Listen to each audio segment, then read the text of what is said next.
هذا يعطي كذا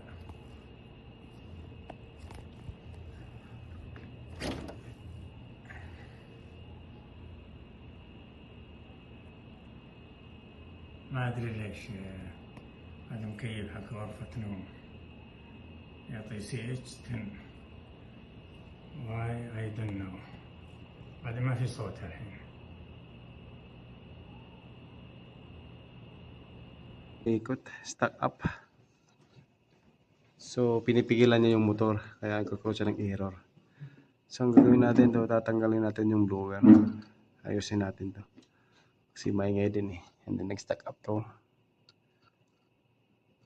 Then, titingnan natin kung mag-CH5 o